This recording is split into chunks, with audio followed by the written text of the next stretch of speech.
little over a week ago, I presented a session at South by Southwest with Ryan Levesque. We called it You Are Still the Brand, What AI Can't Do for You. And this was the first time we presented together. And preparing with him was one of the more interesting experiences I've had in a while. I don't co present often. When I do, it's usually with somebody that I work regularly with. Now, content wise, our ideas have some overlap. Apparently, we both love Venn diagrams. So the content wasn't really a concern.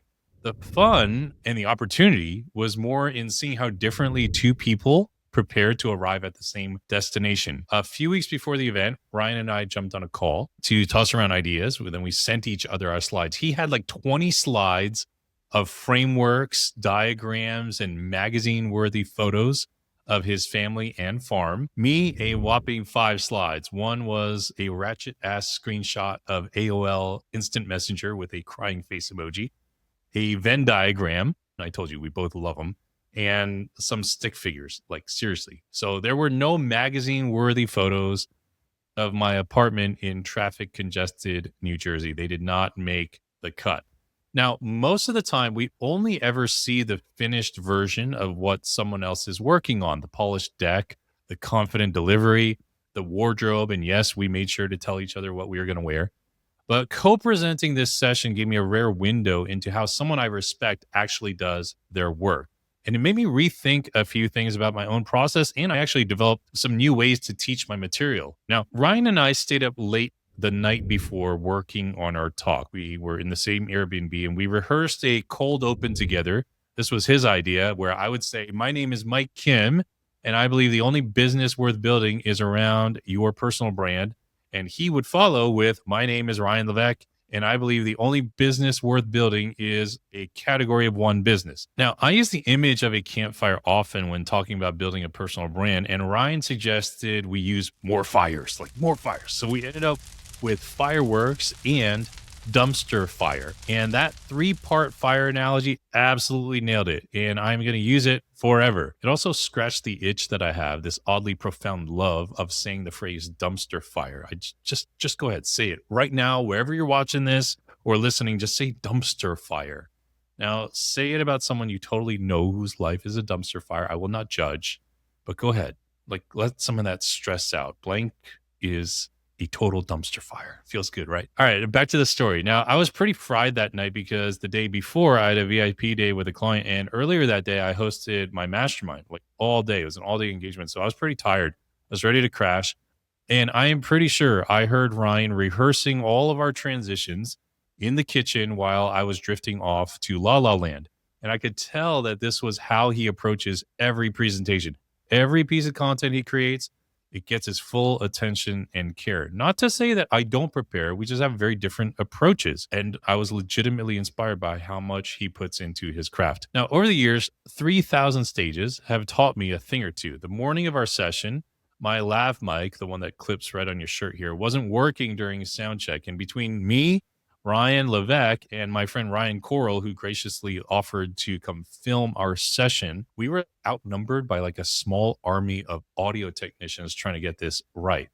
No matter what, I was pretty calm. I figured I would just use one of the handheld mics.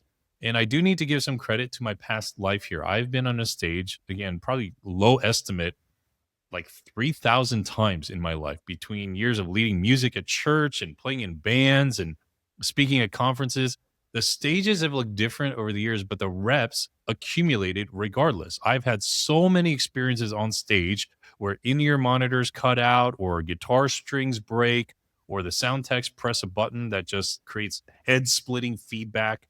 And I would always figure out a way to get through it. I'd always power through, rely on my experiences. I know how not to overcompensate with my voice volume just because a monitor goes out, or I know how to strum chords more lightly with lighter pressure when a string breaks because it knocks the other strings out of tune. I was once doing a live recording where the drum feed went out for the whole set. I had to play with on-stage energy without hearing the drums. All I had in my in-ears were the metronome, the click track, right? It's just maddening. That sucked, but you learn to adapt. You get through it.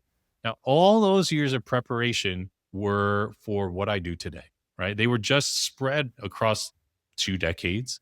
and they've helped me stay fluid. Now, I live just outside New York City, famous for its Broadway shows, and at its peak, a ticket for the show Hamilton was selling upwards of $1,500 a ticket, thanks to the scalpers in New York City. Now, Lin Manuel Miranda spent 7 years writing that show, 7 years of research, revision, workshop performances, rewrites before it ever hit that main stage.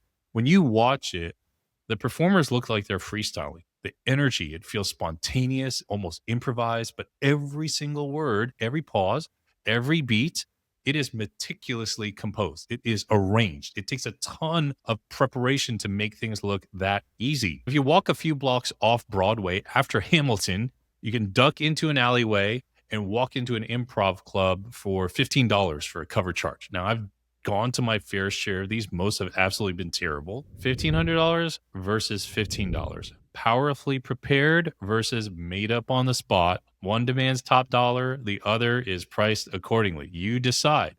I actually think the best communicators and creators operate closer to the Hamilton end of that spectrum. The deeper the work that goes in, the more natural the output appears. Ryan's deep work looks like 20 slides and prepared transitions. Mine looks like 2 decades on stages and a sense of when the audience is with me versus when I'm losing them. Both can produce the same thing in a room, something that feels natural and earned. Here's my favorite line from the talk. Ryan wrote it, so all credit to him. He said, let's do this line.